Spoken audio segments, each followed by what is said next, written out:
வணக்கம். இன்றைக்கி செட்டிநாடு ஸ்டைலில் சிக்கன் குழம்பு தாங்க செய்ய போகிறோம். வாங்க எப்படி செய்யலான்னு பார்க்கலாம். வீடியோவை ஸ்கிப் பண்ணாமல் பாருங்கள். இப்போ ஒரு கடாய் வச்சுக்கோங்க. கடாய் சூடாகட்டும். கடாய் சூடானது ஒரு 3 டேபிள் ஸ்பூன் அளவுக்கு ஆயில் சேர்த்துக்கலாம். ஆயில் நல்லா சூடாகட்டும். ஆயில் நல்லா சூடானது கொஞ்சமாக சோம்பு சேர்த்துக்குங்க. அது கூடவே கொஞ்சம் சீரகம், கொஞ்சமாக ரோல் பட்டை கொஞ்சம் சேர்த்துக்குங்க. இது கூட 2 பிரிஞ்சி இலை சேர்த்துக்கலாம். இப்போ இது பொரிஞ்சதும் ஒரு 15 சாம்பார் வெங்காயம் நல்லா கழுவிட்டு கட் பண்ணி எடுத்து வச்சுருக்கேன். இப்போ அதை சேர்த்துக்கலாம்.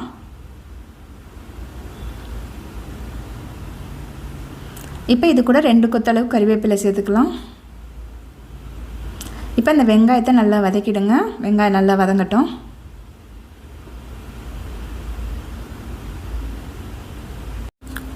இப்போ நல்லா வெங்காயம் வதங்கிடுச்சு. இப்போ இதில் வந்து 1 ஸ்பூன் அளவுக்கு இஞ்சி பூண்டு விழுது சேர்த்துருங்க.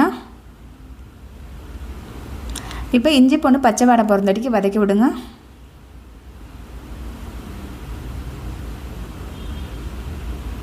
இப்போ இது கூட மீடியம் சைஸில் 3 தக்காளி கட் பண்ணி எடுத்து வச்சுருக்கேன். இப்போ அதை சேர்த்துக்கலாம்.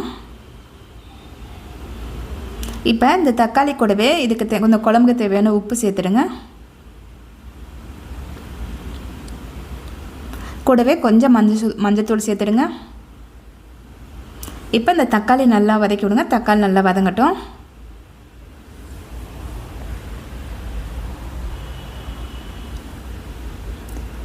இப்போ நல்லா தக்காளி வதங்கிடுச்சு. இப்போ மசாலா சேர்த்துக்கலாம்.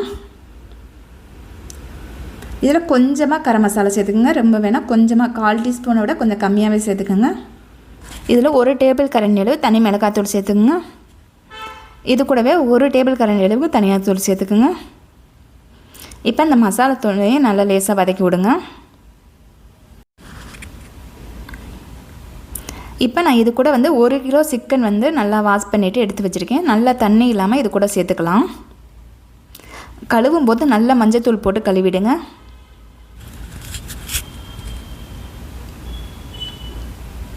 சிக்கன் தண்ணி இல்லாமல் சேர்த்துக்கோங்க. இப்போ இந்த சிக்கனை நல்லா மசாலா கூட நல்லா கிண்டி விடுங்க.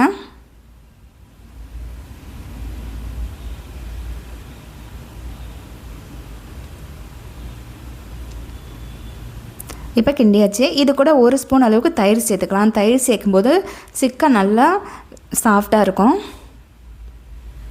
இப்போ தயிர் நல்லா கிண்டி விடுங்க. மசாலா கூட நல்லா கிண்டி விடுங்க.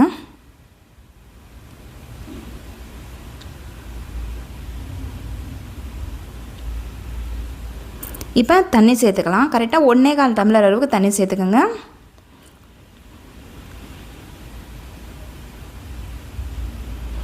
சிக்கனுக்கு வந்து ஏற்கனவே சூசியாக வரும். தண்ணி அதிகமாக சேர்க்கக்கூடாது. 1.25 டம்ளர் சேர்த்திங்க அப்படின்னா குழம்பு கரெக்டாக வரும்.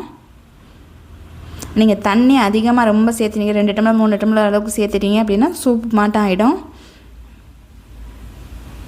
இப்போ நான் 1 டம்ளர் ஃபஸ்ட்டு சேர்த்துருக்கேன். இன்னும் 1/4 டம்ளர் தனியாக சேர்த்துக்கலாம். இப்போ ஸ்டவ்வை ஹையில் வச்சு நல்லா கொதிக்க விடுங்க.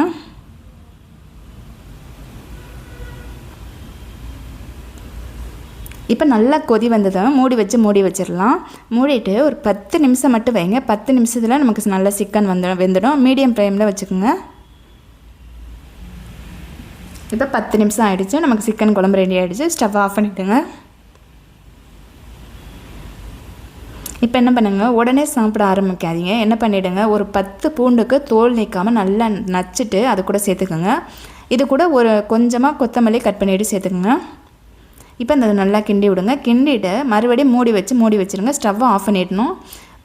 மூடிட்டிங்க அப்படின்னா ஒரு 10 நிமிஷத்தில் அந்த பூண்டோட வாசம் நல்லா இறங்கியிருக்கும். அப்போ உங்களுக்கு காரைக்குடி ஸ்டைலில் நல்லா சிக்கன் குழம்பு நல்லா ரெடியாக இருக்கும். இப்போ 10 நிமிஷம் கழித்து சாப்பிட ஆரம்பிக்கலாம். அவ்வளோதாங்க, சூப்பரான செட்டிநாடு ஸ்டைலில் சிக்கன் குழம்பு ரெடி ஆகிடுச்சுங்க. இதே மெத்தடில் செஞ்சு பாருங்கள், ரொம்ப நல்லாயிருக்கும். இந்த வீடியோ பிடிச்சிருந்தது அப்படின்னா என்னோடய சேனலை சப்ஸ்கிரைப் பண்ணிவிடுங்க. உங்கள் ஃப்ரெண்ட்ஸுக்கும் ஷேர் பண்ணுங்கள். இந்த வீடியோ எப்படின்னு சொல்லி கமெண்ட் பண்ணுங்கள், லைக் பண்ணுங்கள். நன்றி. அடுத்த வீடியோவில் பார்க்கலாம்.